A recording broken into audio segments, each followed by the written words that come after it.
Hey, what is up, everybody? Today, you're watching the Attractions Group podcast. Thanks. We're going to be talking about some cool new SeaWorld parks information, some Six Flags chain, and then we have on a very special guest from Wild Adventures in Valdosta, Georgia. It's going to be a great episode. Thanks for checking us out here at the Attractions Group podcast.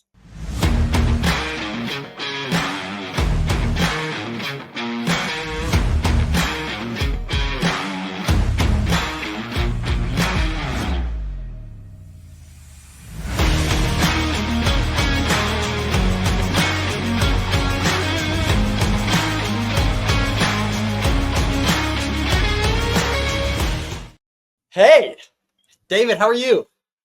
Not too bad. You know what? We've had this amazing thing happen over the last day. This is going to continue into next week. The heat and humidity that has been dogging us for the last, you know, weeks. Yeah. I don't think we got out of the 70s today. And I think we're going to stick in the 70s. And Monday, I believe it's Monday, we're only going to have a high of 72. I like it when So summer hits, but jealous. man, I like it when summer hits. But by the time June 1st rolls around, which is only like a week or two into the hot weather, it's like, okay, ready for October, Yeah. ready for pumpkin spice, ready for pumpkins. So, Yeah. but it's been great here. Well, That's no, I take that back. fantastic. It's been great today here. Sun's not been out, but other than that, how's things for you down in Florida? Well, I mean, weather-wise, they're still unbelievably hot, but it's okay because in November, December, we're gonna have 2 months of just 70 every day, and I'm just so excited. January is pretty good too. Yeah, it's a little cold. I like January in Florida a lot because it's like 60s, little 50s every now and again. High Yeah. of 55. What I But think is funny is when you go down there. Now we're both from Cincinnati, so Mhm. when we go down there and it's 55, 60 degrees, yeah, it's water park weather in Florida. Yeah, I'm with you. For people down there, they're bundled up like it's 20 degrees here. It's so It's funny. hilarious. Gloves, hats. I'm like, what are you Yeah. doing? You look so stupid, but it's okay. Yeah. When in Rome. I don't say that while I'm at work, but I want to. Yeah, the guests coming to the park might take a little exception to this. Yeah, that might not go, might not land right. No, no, it might not. So okay. Well, first things first. Let's hop in to some news this week. Sure. Horror Nights. I've never been. It's my most embarrassing fact about me is that I've never been to Has it Horror Night. started yet? When does it launch? I think it starts like this week, maybe. Okay. Yeah, it's really soon. Definitely in August. They've announced a Poltergeist maze for this year. So it couldn't have started yet if they just announced this maze. So that's a yes. This was the last one to still need to be announced. It's going to be themed to Poltergeist. I don't know much about the horror movie scene, so I'm not sure. Have you ever seen It's this movie? terrifying. Oh, Yeah. okay. Well, it was so terrifying they decided to make like 4 or 5 of them. But Uh, no, I believe this is at the Universal Studios Hollywood, not necessarily in Florida. Is that correct? oh, great. Yes, it is. It's absolutely Okay. correct. Yeah, that's right. Yeah. Yeah, I remember the movies. They were terrifying. Uh, I think a lot of those horror movies were terrifying back in the 70s and 80s, and they started getting stupid when you had Friday the 13th Part 30 or whatever they were. And then they started getting kind of very predictable and stupid. Then they didn't do horror movies for a while. Now the real mind twisted ones are out, and those are terrifying as well. But to your point about Horror Nights, Yes, they're doing.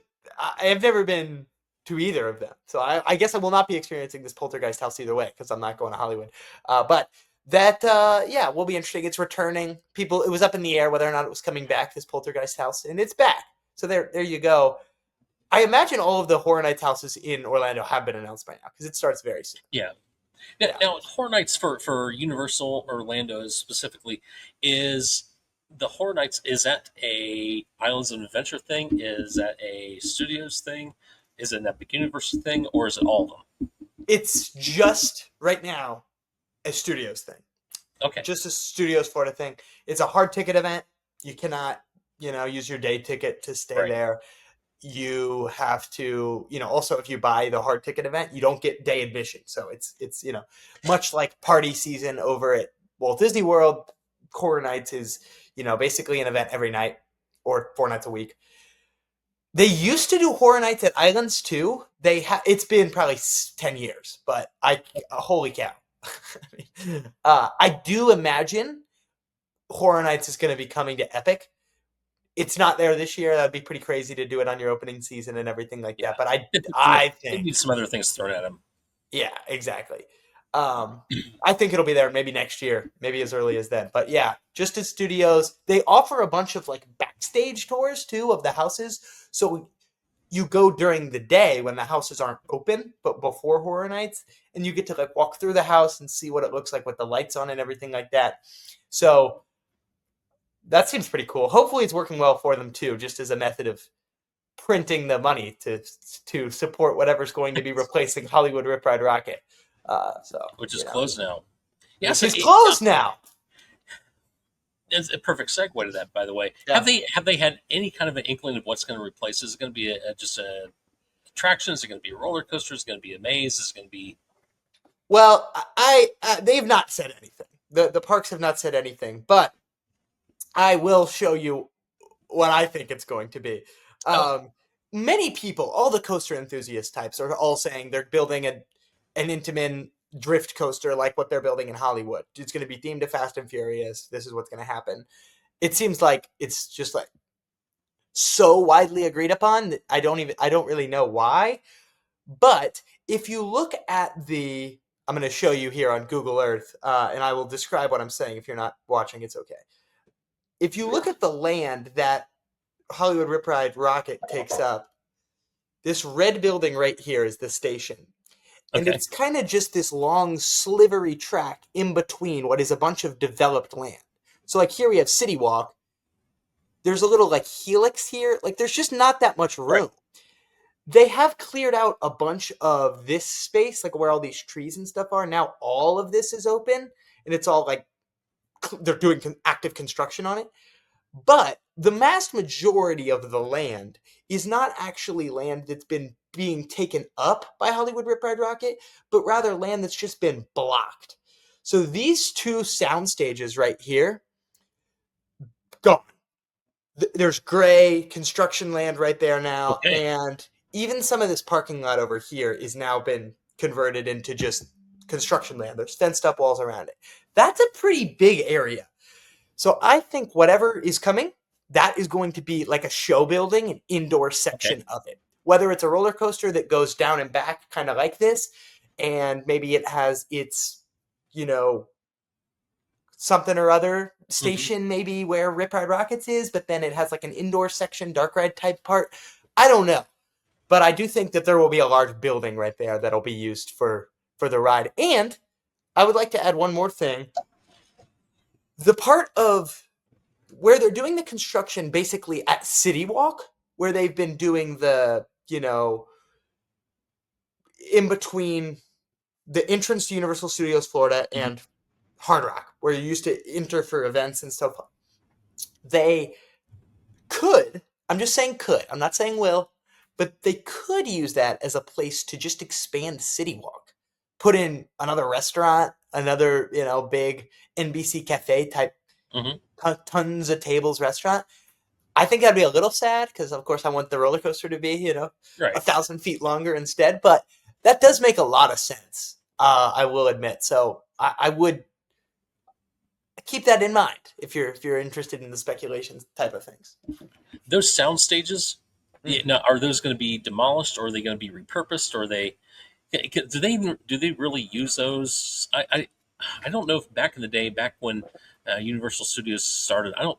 They probably use them for more than what they do right now. As a matter of fact, I think even they might have hosted professional wrestling back in the maybe a Yeah. decade ago. But do they even use them other than for receptions right now? Yeah, they do. They use, like you said, they use them a lot for events. Um, there are sometimes at hot sets there because you see like signs up Hmm. around the if you're riding Rip Ride Rocket, you can look and you can see Yeah, like, you know, recording, hot set or whatever. I don't know what they record there, but they do still use some of them. So like there's probably 5 or 6 that are straight up in between the two right. parks, a little bit back of where the area that's under construction. And it seems like those are all staying. I wouldn't see any reason to suspect that they'd be removed right now. Long term, yes, I think they'll be removed. But Okay. It could be one of them could be an office building right now too. I have no idea. We need Matt Miller to come on and tell us what they use those for. Foreshadowing. Happy fifth season, by the way. All right, season 5 You probably didn't know this, but guess who's got our guest next week? next week. Matt Miller. Matt Miller next week. As of now, unless that changed, that just finalized today, because originally we moved up our. Now this is a little off script than what we were talking about, but at the same time, next week was supposed to be the start of season 5, Oh. and then Adam was able to come on today, and so we kind of moved that up a little bit. Elizabeth Doringus, I believe I'm pronouncing her name right. President of America's Coaster Enthusiasts was supposed to be next week, and she's she's going to be in Europe. Can't really do the time change on that, and going to be too busy doing that. Go figure. So she's going to be, I believe, a week or two after that, and so we had most of the fall has been scheduled, but then this created a little bit of a vacuum we had to fill. And by the way, I just got in touch with Matt last week. Matt, of course, used to be, not anymore, used to be with the Orlando Informer, which had one of the receptions in the sound stages we were just talking about. But he is now working for a different company. I'll let him get into who he works for next week. I don't want to be incorrect about anything about that. I'll let him get into it. But he is going to be on next week. All right. And if you We'll know have anything to about ask Matt him. Miller, he was kind of the face, if you will, the face of the Orlando Informer. He was on Fox 35 and in Orlando every Thursday. I think it was Thursday, theme park Thursday or something. I forget what. I don't want to call it wrong, so we'll let him get into all that. But yeah, foreshadowing. You didn't know that. You played right into it. All right, that's perfect. That's perfect. Well, there you go. There's some Yeah. Universal Studios Florida news, and then there was what's next? What else is going on this week? Well, we have SeaWorld had their results come in for the last quarter. Their attendance rose, yet the customer spending dropped. I guess it's not SeaWorld Orlando. It's a United Parks and Resorts, their parent company. The company collected over 490 million. Now just between you and I haven't collected $490 this week, let alone 490 million. But during the summer, which is down 7.4 million, which sounds like a lot, and it is, only down 1.5% though. Even though they've sort of bucked the trend a little bit and their attendance has gone up, which a lot of park chains, it's Six Flags not Six Flags included, even I believe Disney. Most of the places have had a little bit of a downturn in attendance. United, I keep wanting to call them by their legacy name, but the United Parks and Resorts, different story. Their attendance went up, which is a good sign for them. Yeah, it is. It is for sure. I think too. We saw them do that new credit card surcharge thing back early this year. That's I right. I gotta wonder if that credit card surcharge is related to people spending less in the parks. I don't know. Maybe, I and just I gotta forget wonder. how much of a surcharge is it really? 9% during events and Okay, five 9%. percent. Okay, That's pretty elite. that's pretty That's a solid. lot of money. Yeah. Yeah, and a reason to go take good old cash with you to the park. Yeah. So Yeah. speaking of results, quarterly results, Six Flags has made an announcement that they're cutting spending of upwards of about 75 million in 2026. So some things that are possibly going to be new next year, not necessarily maybe going to happen. Who knows? They said it's not going to affect affect maybe some of their non-core parks, whatever that might be. And they had, of course, this year they've also been, I think, the victims of just some bad weather events and just wrong place, wrong time kind of things. They've had a 9%, which is pretty significant, 9% drop in overall attendance. Now, again, we've gone over this a couple times before.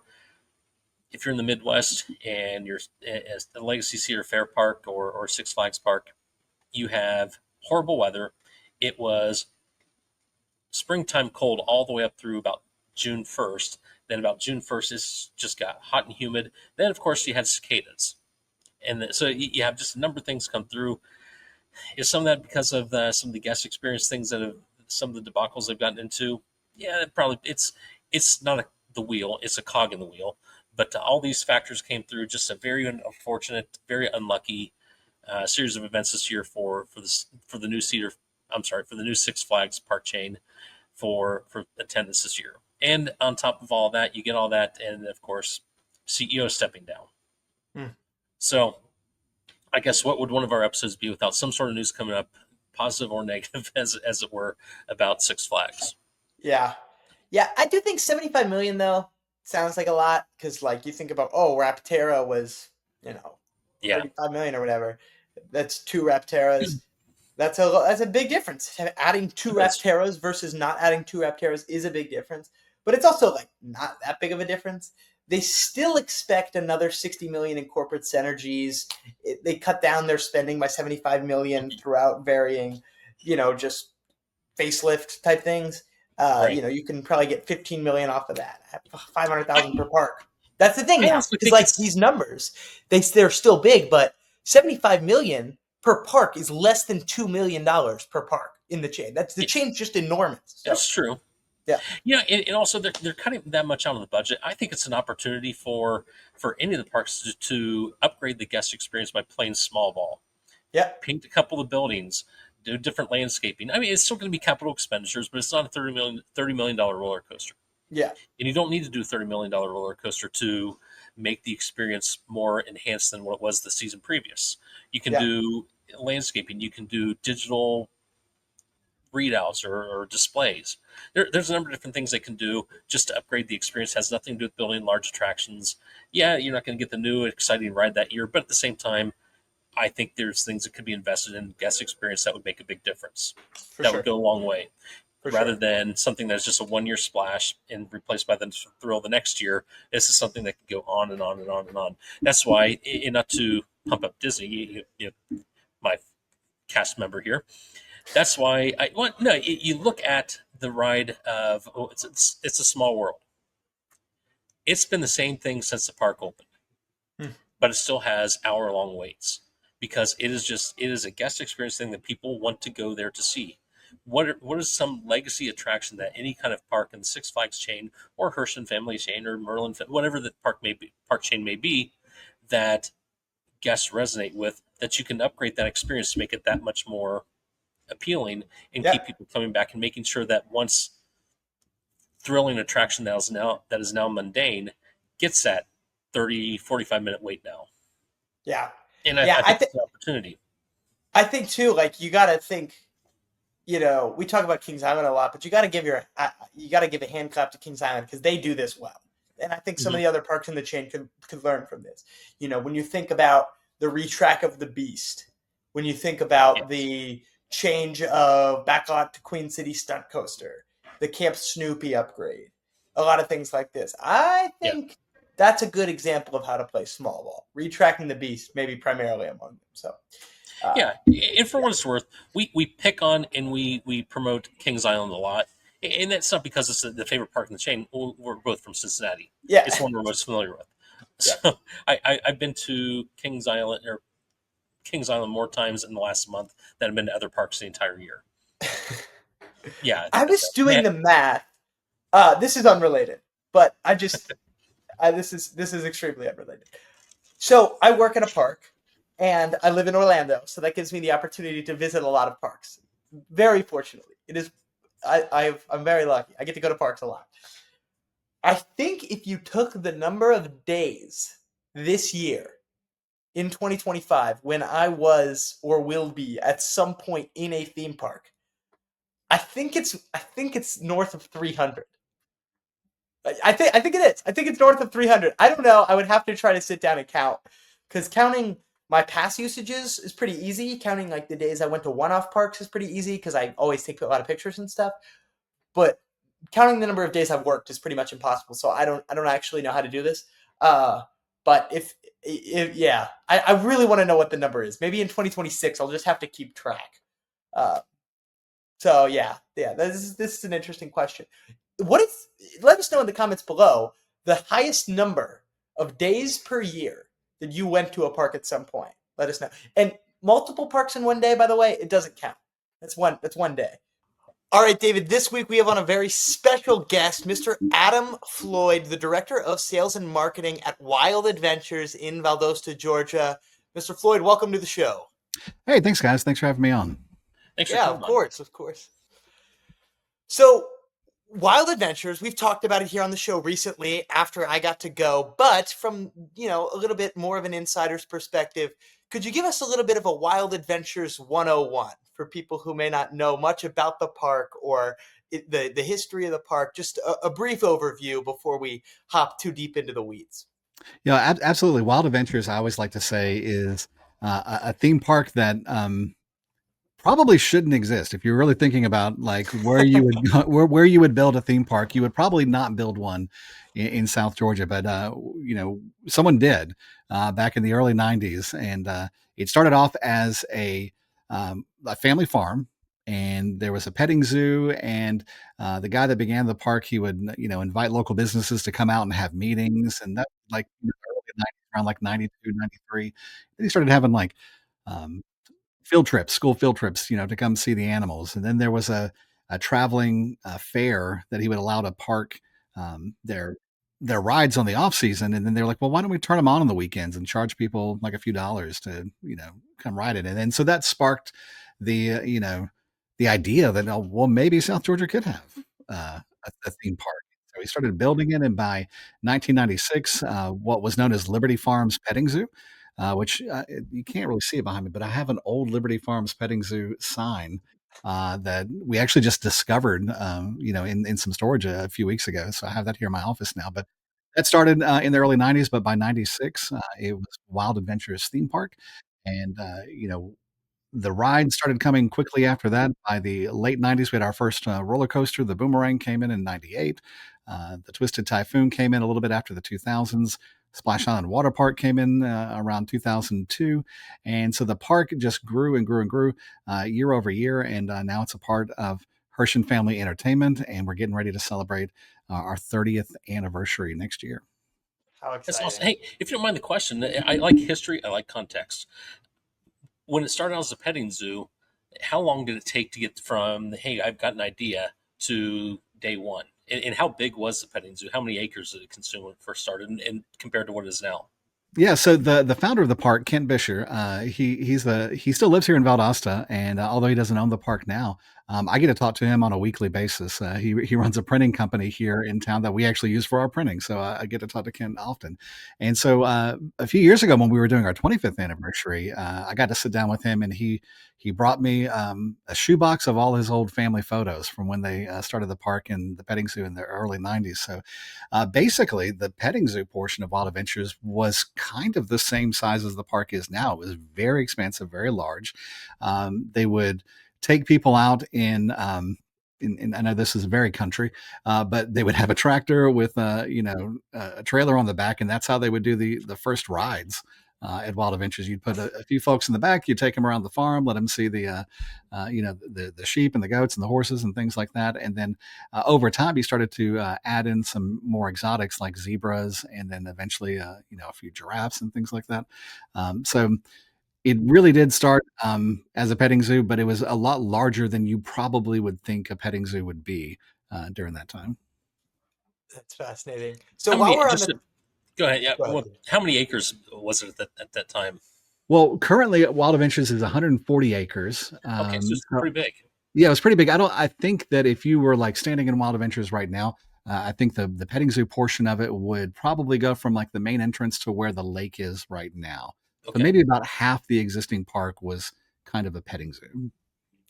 All right. Wow, that is a big petting zoo.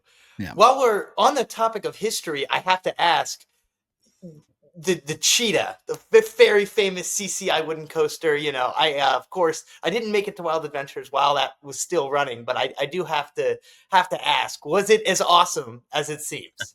It was awesome. I didn't grow up here in the area, but I moved here in 2003. And so that was just a Okay. few years after the cheetah had was put in. And is one of the first things I did when I moved here, go to Wild Adventures, ride the rides. I wasn't a part of the company then, but it was it's a very good ride. And where they had placed it, where it was right there next to these animal exhibits. So like when you were going up on the cheetah and you were coming down that first hill, uh, if you could focus your eyes enough, like there were zebra and wildebeest and ostriches and all these really awesome animals just right there off the side. And I think that was what was kind of ingenious about that ride, and the theming of it is like you were literally a cheetah, kind of like running after these animals in the open range. And so that was really cool. It was sad to see it go. I did get to ride it when I joined the team back here in 2017, and we had plans to have a farewell year for the cheetah in 2020, and COVID kind of dashed those for us. But one of the things about wooden roller coasters is humidity in South Georgia. Those things don't really mesh too well together. So while it was here, fantastic ride. Yeah, yeah. So we recently, this year, the new Water's Edge area of the park, kind of, I don't know, behind the lake, I guess you'd say. It Yeah, is. Tell us a little bit about the area, how that came about. Yeah, absolutely. So since about 2019, we've been taking a look at the park and finding ways to bring it into, like a new era. Wild Adventures was pretty much, you know, kind of pieced together over like a 5-6 year period in the late 90s to the early 2000s, and it kind of stayed in that development stage up until about 2019. We had a few ride additions between then and there, but we really kind of supercharged our investment in our changes into the park starting in 2019 with Discovery Outpost. And so we've been working, adding new rides, kind of refreshing how the park looks and the different offerings it has.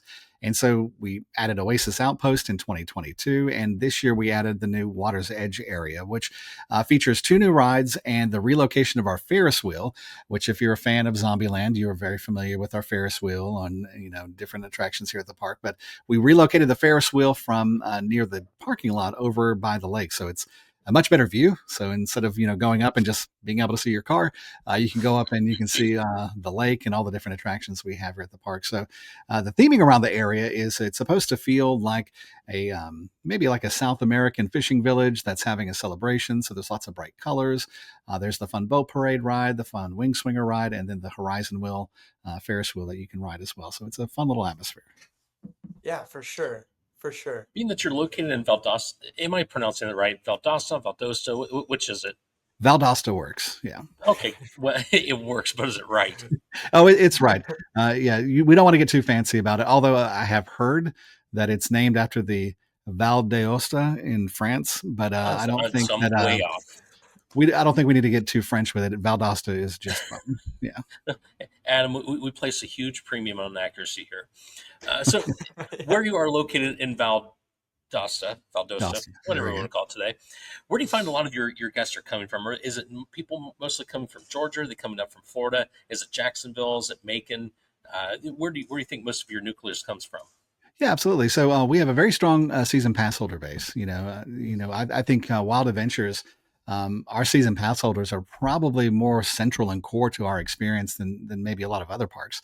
But a little over 50% of our visitation does come from Florida. So we're bringing a lot of folks in from outside, from tourist destinations. But if you kind of think of I-75 as like a football, like in just kind of draw like a football shape around Wild Adventures, that's kind of where we're hidden. So our main market is Valdosta and Tallahassee, and then we pull folks from Albany and Jacksonville, and then we start getting into Savannah and Gainesville and Macon, and then we pull a lot of folks from the Panhandle as well. So all the way over to Dothan, Alabama, Panama City Beach. So folks throughout the Panhandle in Florida. They'll find their ways over here to Wild Adventures, especially during the summer. Who do you consider your competition to be? Well, our competition, It may be not necessarily another park; it's just another attraction. Yeah, I guess. yeah. I would say that we don't directly compete with the parks in Orlando. That's like a different demographic, different just experience. What we're really competing with are other things that would occupy a family's time, and that family that's looking for affordable entertainment. So that's who we're competing with. So, and we kind of wear that as a badge of honor. I think this year, again, we were in the top 5 most of affordable theme parks in the country.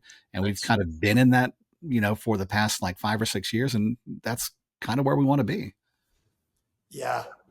Yeah. You could tell when you're visiting the park, like the prices totally reasonable. I feel like too you can get into occasionally you'll visit a park where the ticket to get in the park is cheap, but then you get inside and the food and the merchandise, if you need Mhm. sunscreen, it's all outrageous.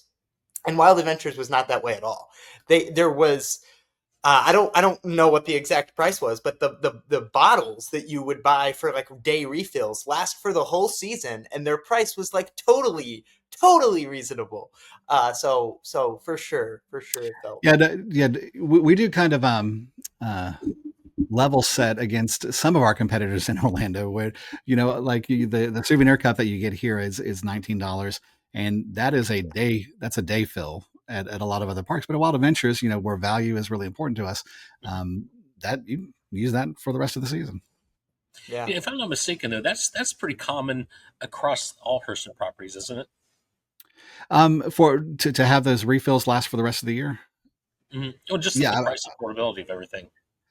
Oh, absolutely.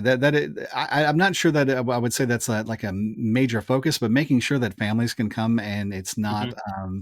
something that is just outrageous and a burden. Yeah. That we want people to be thinking about having good memories with their families, not Yeah. I don't want to see what my bank account looks like at the end of this. Right. So at the end of this, the perfect segue to my next question. My day at Wild Adventures was bookended by a wonderful drone show. Is that new for this year? Is that going to be here to stay maybe for the 30th next year? I mean, it was absolutely gorgeous. I just tell me a little bit about that. Yeah, absolutely. It is new this year. We did our first drone show last year in October. You may or may not know, last year we had a horrific hurricane, and it did a lot of damage here I heard locally something in our about that. community. And it did a lot of damage here at the park. Luckily, none of our animals were injured, and none of our rides were damaged. But there was just a lot of like down trees and just buildings that needed to be repaired. And so while we were doing all of that kind of repair work at the end of September and going into October, when we reopened our doors, we had to close for a couple weekends. When we reopened with that drone show, and it was kind of just a new fun thing that we can present to the community to kind of bring folks together and be like, hey, we know everybody's had a rough time, but here's something fun and new and unique that you haven't experienced before. And so that's when we rolled out our first one. It was very successful. And then so this year we decided to bring it back. We did a few for a couple weekends. Yeah, I think we did a Friday and Saturday one the weekend you guys were here, and I was very proud of that show. I actually programmed the music for that show, Oh, and cool. so I worked with our drone guys to put that together. And so I'm looking forward to finding some time to put together a our drone show for Great Pumpkin Luminites, and we'll do one again during Wild Ventures Christmas Wild. Cool. Adam, I have a question, and this speaks to me directly because I am married to a teacher. In the current climate that we're in, where a lot of parks are saying, yeah, that's nice, we can have these people in here, but by the way, they're going to upcharge for X, Y, and Z. You happen to have the thing for teachers, free admission for teachers. Now, when did that start? Well, for quick question, was it recent that started? That's actually been something that predates me. I've been here since Okay. 2017, and we've always kind of done those kind of community partnerships where we go out and we find people who need something, and we see what our guests and what we can do to meet that. And so for the weekend you guys were here, we called it our back to school splash. And what we do is we partner with a local organization called Teachers Harvest, and what they do is they collect donations from individuals and from businesses, and they have this store that is only available to teachers. And teachers can go to this store and they can just pull things off the shelves like school supplies or even desks or new chairs, and they don't Mhm. pay for them. They just walk out that store with those donated items. And so for the weekend you guys were here, we allowed our guests to come in and donate school supplies. If they did that, they would get 50% off their admission. And for anybody that was an educator or school staff, they got free admission for that day. Which you may not know this, but I am a former educator. I taught high school for 8 years before joining Wild Adventures. And so that was an offer I took advantage of as well before coming here. So. Yeah, my follow up Cool. question on that was going to be who suggested and do they still work there? But which I guess you answered that. But at the same time, that is something that I think that a lot of places could really run with because being married to a teacher, she's a second grade teacher. When are the times that we have off and we can go to parks? Well, summer, Christmas time, weekends, spring break, whatever, fall break, peak season. So it's great to be a teacher and go to these places, but prices are usually elevated on those times that they're off Yeah. because that's when everybody's traveling. So is that something that I couldn't tell from what you said before? Is that something that you just offer during certain times, or is that through the season? So we offer different groups different discounts on different days throughout the year. Like we'll do some free military admissions around Memorial Day and Fourth of July, and then we'll do. Um, I think we do a healthcare heroes weekend. One weekend we'll do something for utility workers and linemen. But when we do all those individual days, when we get to Labor Day weekend, we kind of do it all again. So if any of those groups that had free admission at any point during the year, we'll offer it again during Labor Day weekend. So our teachers, again, will be able to come back that August 30th, 31st, and September 1st and come and see us again. Cool.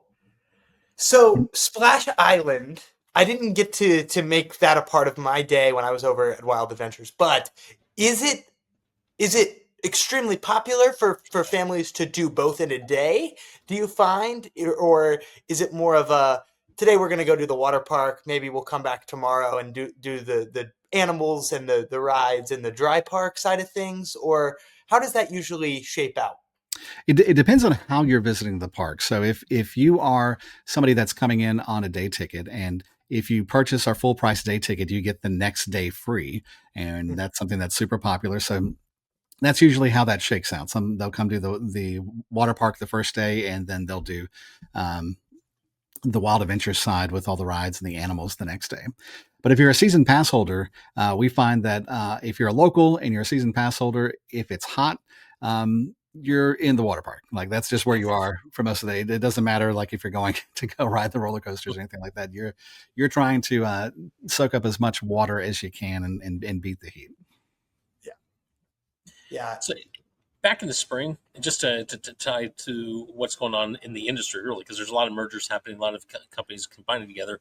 But in the spring, I don't. It probably wasn't so much a surprise to you being on staff there because you probably hear the rumblings.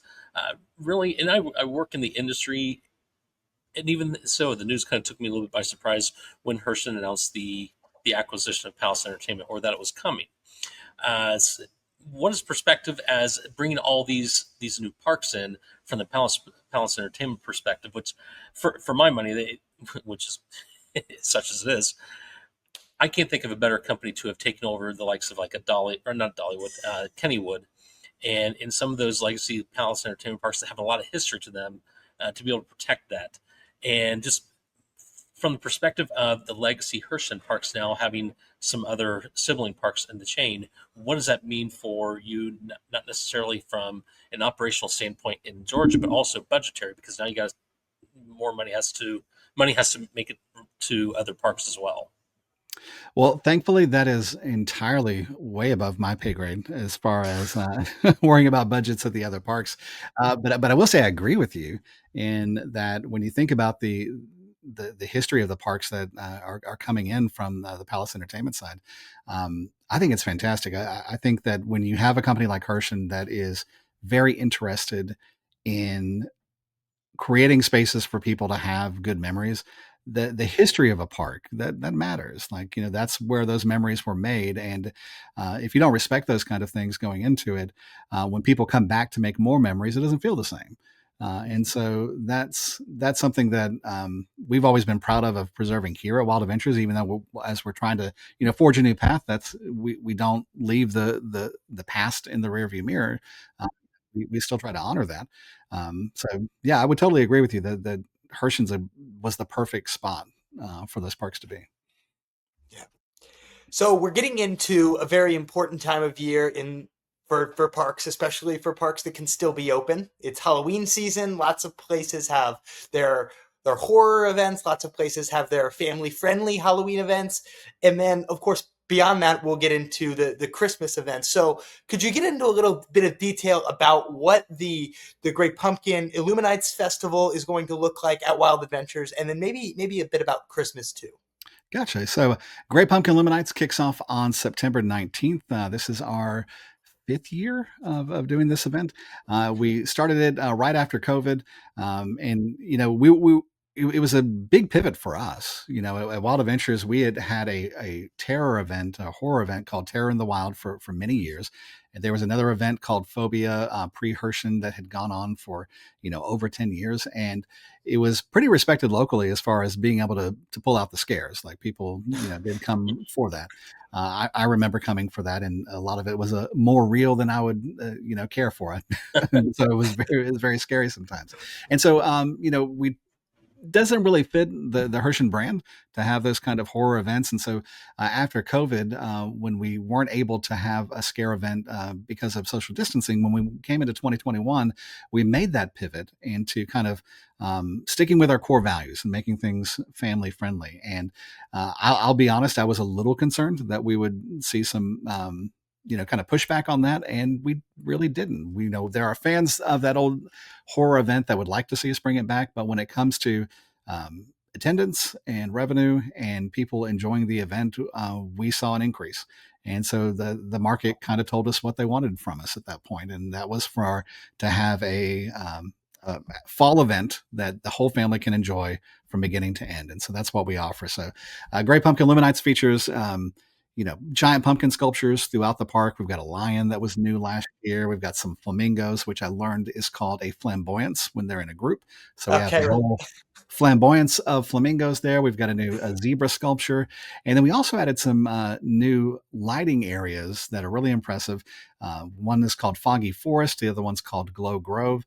And then we have a big light tunnel that's so large that a fire truck can drive through it. And it's very cool. It's one of those animated light tunnels. So whenever you're looking at something fun to do for the fall, Wild Adventures should be really high up on the list, because not only do you get all those really cool pumpkin sculptures and the vibe of that brings, but there's also really good entertainment, and our Pumpkin Spice Festival, which happens as kind of like an underlay with our food and beverage team. So if you've ever wanted to have some weird pumpkin spice treats, like beyond a latte, if you would like a pumpkin spice Twinkie or pumpkin spice Oreos, or my favorite, which is the pumpkin spice barbecue sauce.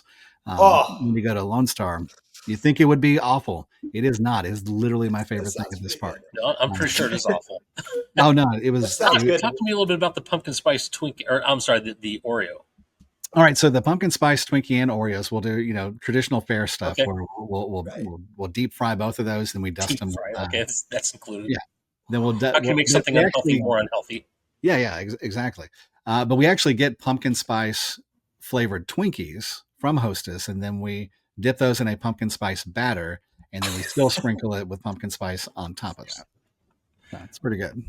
So you just take it here in the United States. We just take something that's already unhealthy, fry it, and make a ton more money on it. God bless America. That's all I got to say. That's right. It's not an everyday food. It's when you come to Wild Adventures and have something special food. That's exactly right. I love it. So take us through, what does it take to bring an event like your Halloween event or your pumpkin festival event? What does it take to put that together? And when you have a new attraction that comes along, from concept to execution, like from I have an idea to the first person to go through it, what goes into that? And there's probably two questions there. I'm sorry, I should ask. Yeah, no, you're good. The short answer is a lot. So to kind of give you a frame of reference, our Christmas event, which is starting on November 21st, we have, because we're a small park, we don't have the same kind of, department that can just stand up a whole event overnight like some of the bigger parks can. So we have folks that are hanging Christmas lights right now. They're literally outside my office. I was afraid you'd be able to hear them, but they're outside my office hanging Christmas lights, because on the other side of this is the Adventure Emporium store, and so it's getting its Christmas lights put up. And it takes just a long time. So they'll keep hanging lights from August, right where we are right now, through November, and have it ready for the Christmas event. But when it comes to like a new area like Water's Edge, even though I would say that that is a small addition to the park with, you know, 2 new rides, a relocated ride, there's a stage area. That is 2+ years in the making. You know, planning that out, making sure that we have, you know, all the things that we need for those things to line together. And then on top of that, you got to tell people about it. So the marketing for that was began over a year ago as well, making sure that we had all our ducks in a row. So a lot of different departments, a lot of different folks from, you know, the corporate level down to the line level team have to be aligned on making sure it all goes well. So there's a lot of preparation and execution that's involved in those. So for the Great Pumpkin Luminites, did I say that all right? Yep. Okay.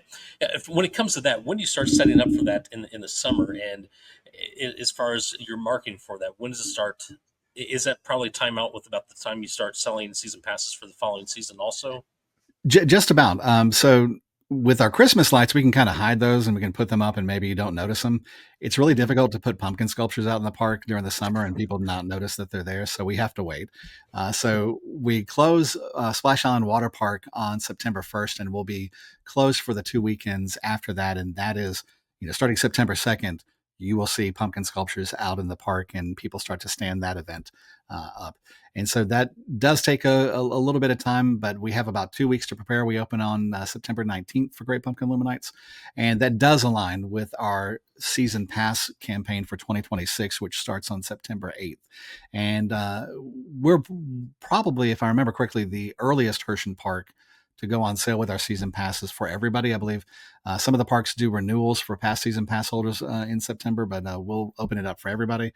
And it's a great value because if you're a new pass holder, you get to visit for the rest of this year and then all of next year. Yeah, that's great.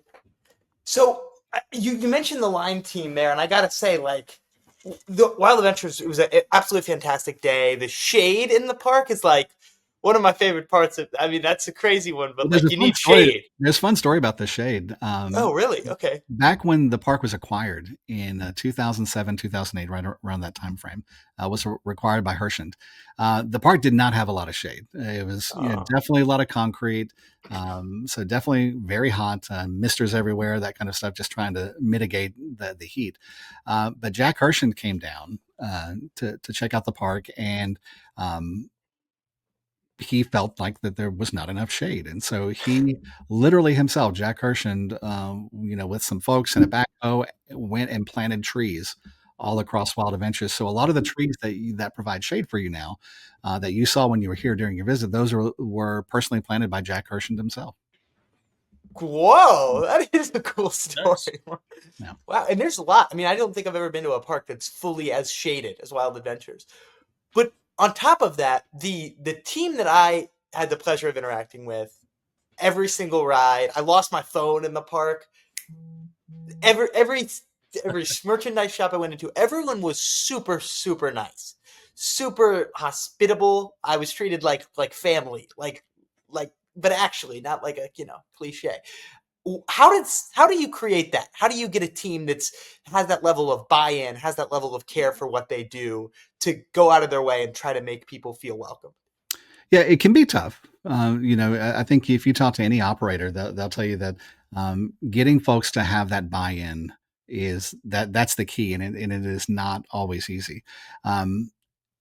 One of the things that I see some of our more effective leaders doing is modeling the behavior that they want to see. And then if they can get that team member to, you know, do the things that they're seeing their supervisors doing or engage with a guest in that elevated customer service way that we want to see, their day literally goes by faster. Like that's the secret to me when it comes to good customer service. When you've got somebody who is maybe 16 years old, it's their first job. They don't have the best frame of reference for what quality customer service is like. And I don't know if you guys, you know, during your first job, I bagged groceries for my first job. And I remember how boring that was until I realized that, oh, if I just chatted up with the guest a while, make it kind of entertaining for myself and for them, like my day goes by and it's better and I have a better time. And that's the secret for us. So when you run into those really good customer service experiences, it's because not only is our team members making the day better for our guests, but they've realized the secret. It makes it better for them too. They have I a good like that. time. Yeah. Before we go too far from the Illuminates event, and maybe this is a wrap up question, but I'll ask it now. What should guests look for this year? Is there anything new coming on this year, or is there something special that people need to be on the lookout for? Well, we do have technically not new attractions for Great Pumpkin Illuminates this year, except I think we have a few entertainment pieces that are different from last year. But when we had GPL last year, that's our short for it.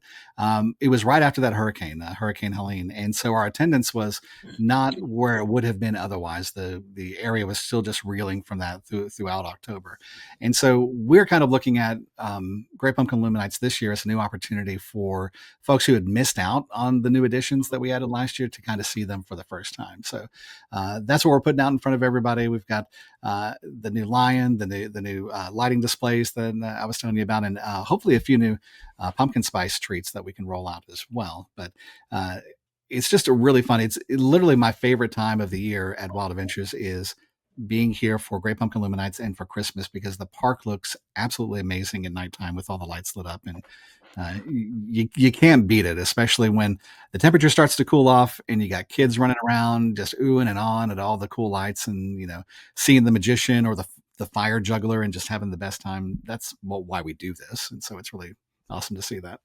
That's awesome. That's super awesome. Well, we appreciate you so much taking the time out to come on the attractions group, talk a little bit about Wild Adventures, and give us some frame of reference. We'd love to have you back on sometime to talk about some of the new upcoming things that Wild Adventures might be doing in the future. And yeah, seriously, thanks again for being so generous with your time. No, absolutely, and it's awesome that you guys got to come in and experience the park. Well, David, I guess we got to get you down here. Yeah, and oh man, this could be a good reason to drive to Florida if there is a reason to drive from Cincinnati to Florida. But yeah, I've noticed the last couple times I drove down there. I think I've drove down there maybe 3 times in the last 4 years, which is too much for me. But I happen to notice that the signs on the interstate, and it's unfortunately it's something that as you're driving as a commute, 16-hour drive from Cincinnati to Florida, it's really needs to be something that you plan to make a stop to do, because every time I drove past, like, oh yeah, that's right, I need to make it some time to get off the interstate and do that the next time I come down. Then of course the next time, and you're just busy getting from point A to point B. But especially from hearing Cleet say how the trip was, and how the experience was there. I mean, really, anytime you get to a Hershey Park, anytime you go past one, you should stop. Yeah, you're gonna have a good time. Number one, it's a family park. Number Yeah, two, I understand it's not an impulse buy, so I get it. You don't want to just pull off and spend 6 hours, but yeah, we'd love to have you. And it is a special place, and it is unique among other theme parks. I do believe that. I'm sure every marketing director is going to say that about their theme park, but I do believe that it's a unique and special place. And if you haven't had the chance to experience it, you should spend some time to do that. For sure. It was great having you on. Look forward to the next time. Absolutely, guys. Let me know anytime. All right. Thanks so much. All right. Thank you. So please, speaking of Ohio parks, Cedar Point, Kings Island, I believe there's Columbus Zoo has a handful of rides also. Is there another place in Ohio that would be considered a public park? Of course, Stricker's Grove. Well, would they? Well, okay. I'll get to what we're getting towards. Okay. There's a new Ohio bill that's been presented at the state of Ohio in the Ohio Congress, not National Congress, but in Ohio, that would require closure transparency from amusement parks. Now, I don't know if Stricker's Grove would qualify under that. Maybe but the bill for this would require parks to disclose on digital media websites, on apps, or whatever notification, their park signs or at their front gates before people spend the money to come in to know what's closed that day.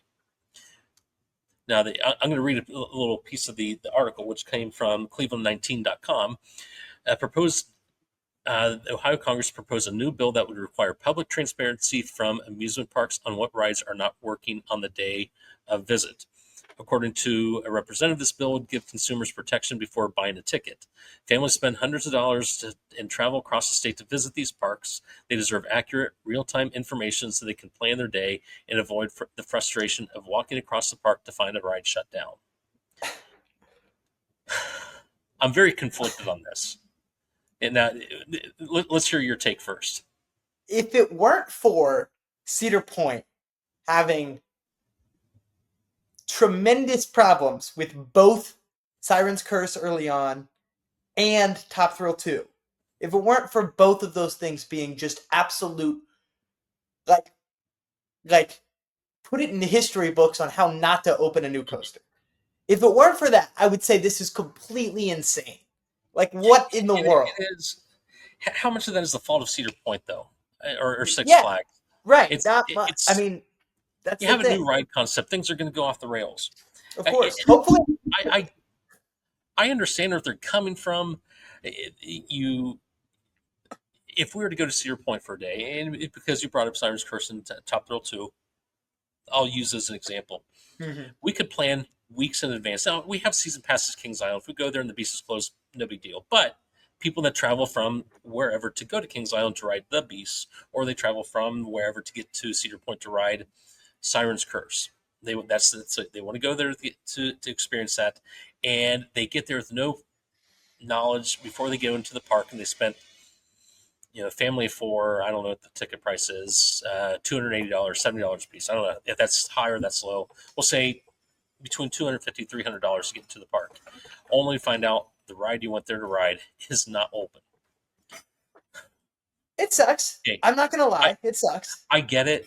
I kind of wish that parks would do that because I don't know. Maybe they do. I don't pay attention to the app before I go, so maybe they already do that. Yeah. So I don't want to call something out that may already be happening. It'd be nice if parks, and not just in Ohio, but the parks in Illinois, or the parks in Georgia, or the parks in Florida, they did that because that's kind of the right thing to do. You have the digital channel that you can do that. You can push those notifications out at no expense to you other than the people you're already paying to be at work. I just don't like having it as a government passing a law to force them to do it. Also, so I'm conflicted. I get both, but yeah, I think the idea of this bill just kind of neglects the actual reality of what park operations are like, which is fair because like how would this guy know? But like, right. For example, I came into work one day to work Congo Falls back in the day, 2022, August 2022. So I came in to work. And I go. My first position was going to be opening Congo Falls at Drive. So I'm opening it up, and we get it open. Everything's going well. Riders come on in. Everything's good. I'm sure there were people who were excited to ride Congo Falls who were paying for their day tickets right as this was all happening. About 5 boats in that day, there was something happened. The boats get stuck. One of the boats gets stuck at the top of the lift, like right before it was about to crest and drop. And then the other 2 boats are in the station. So we get everyone else off. I call the ride in, whatever. Some people come over. Maintenance tells us, hey, you guys should, bring those riders down. You should evacuate the ride. So we did. We, get the riders off. They were probably up there for 20 minutes before then or something like that. The park ambassador team tries to recover for their lost time. Mm-hmm. Whatever, we're operating. This is a normal thing, right? But what we didn't know was that afterwards, maintenance was going to say, okay, now everyone's off. We're going to take a look at the ride. So they leave because now there's no one on the ride. So it's less urgent. So if somewhere else there's people stuck on the ride, they're going to go there first and then come back to Congo Falls when they have time.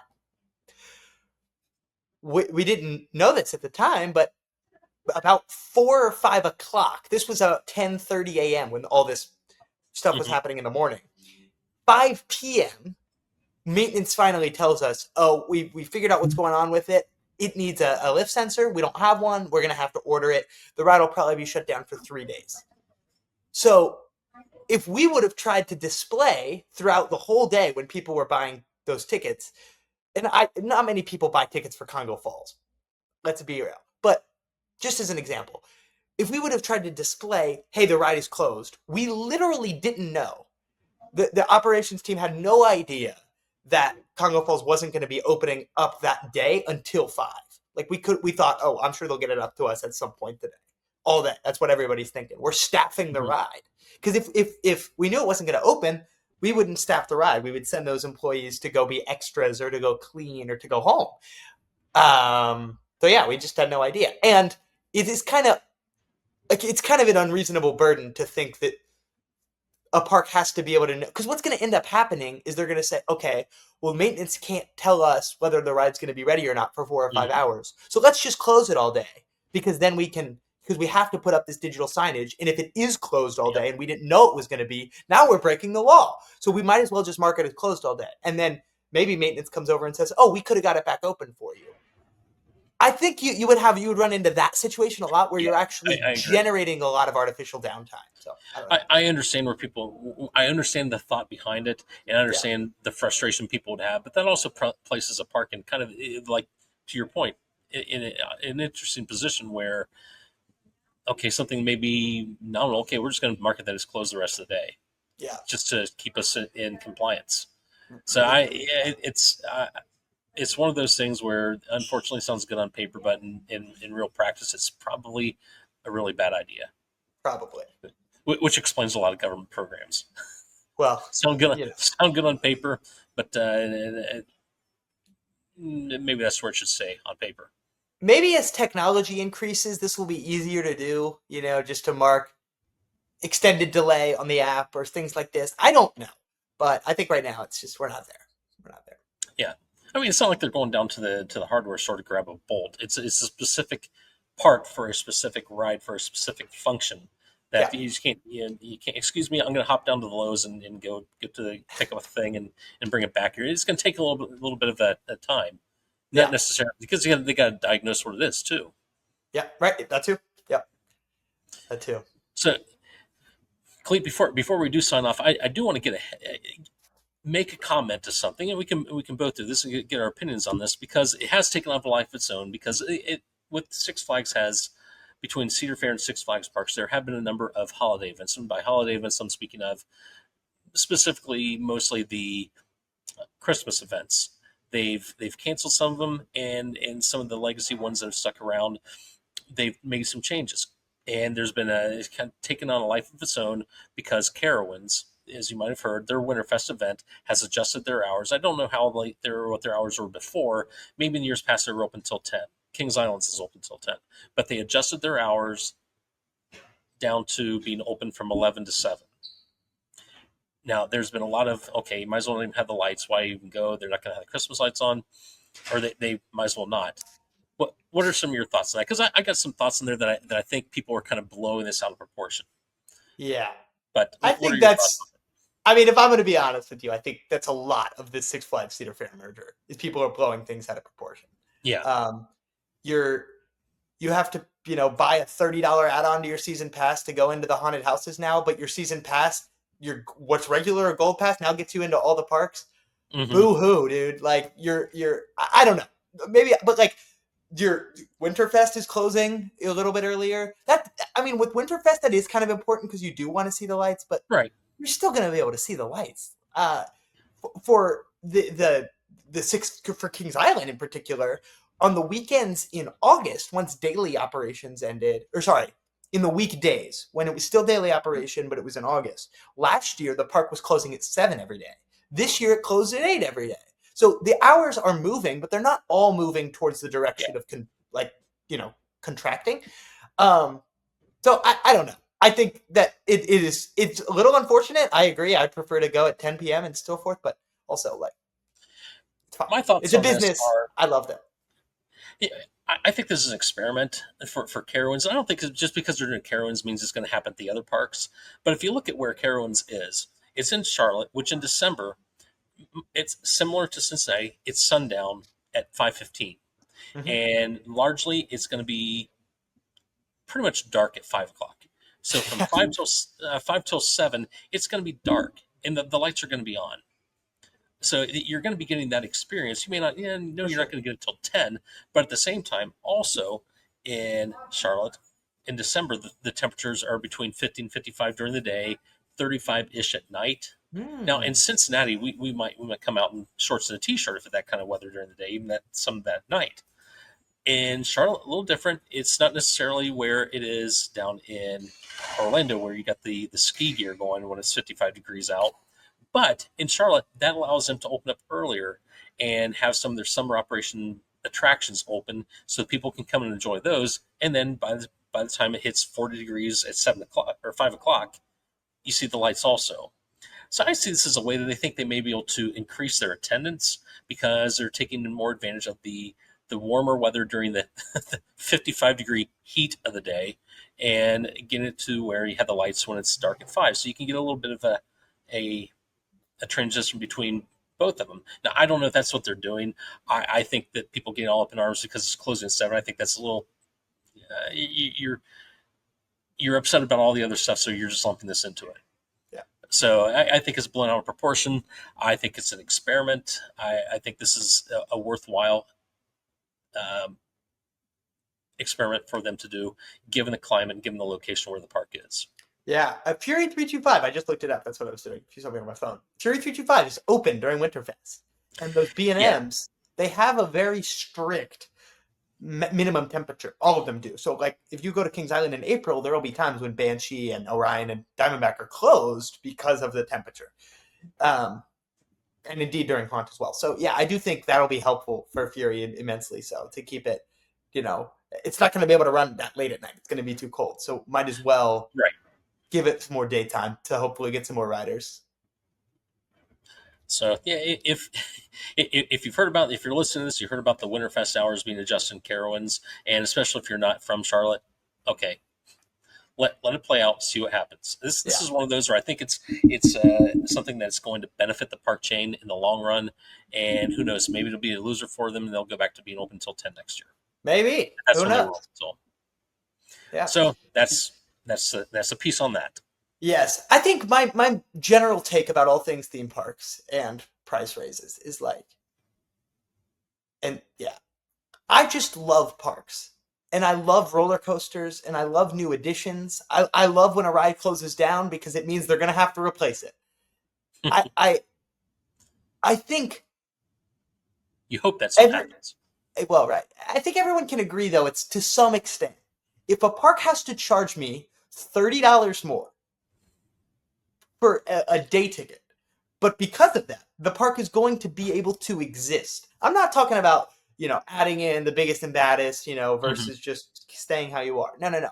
I'm just saying, like, the world, sometimes spending is dumb, and the companies just need to fix their corporate struggles on their own accord just by cutting spending and getting rid of fluff that doesn't need to exist and all of that. Sometimes that's true, but also, like, if prices have to go up, or hours have to cut, be a little bit here and there, because at the end of the day, these are businesses first.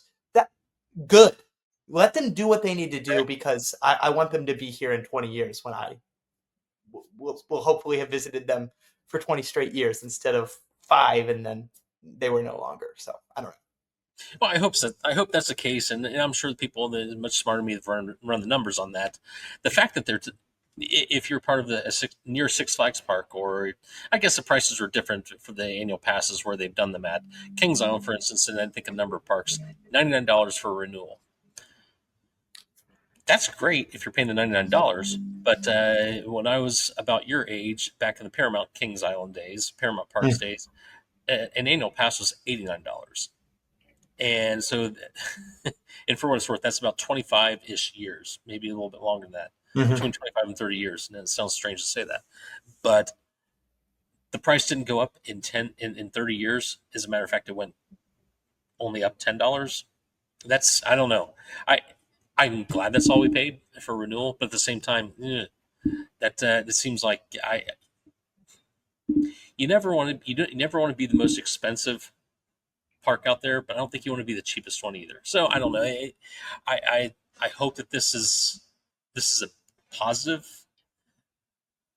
Maybe they'll get. They're going to be open anyway, so they might as well have critical mass at the park and sell as many passes as they can. Maybe that's the thought. I think that's what's going on. I also think, like, a day ticket at Kings Island is $90. 90. So now, how do you reconcile that? $90 for a day pass and only $10 more. I guess if you're not as pass holder, it's $20 more. Yeah. You you get an annual pass. I think you reconcile that by very simply just saying, these people are always going to do this. They were going to buy a day ticket, and now that we just got them to spend $110, we just got 20 more of their dollars.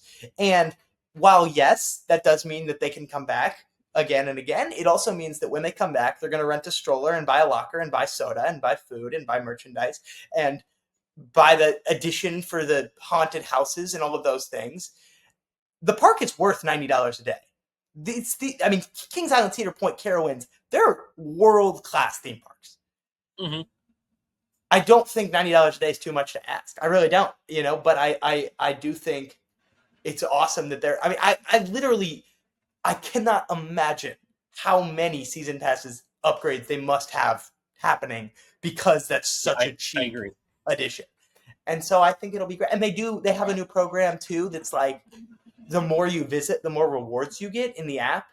So every time you scan in, if you get to 10 visits, you get a 10% off dining or something like that. But as you get higher, the rewards get really good. You get a free t-shirt at some level and all these things. It's interesting. It's cool. Get people out into the parks. Yeah. Get them spending money. That's good stuff.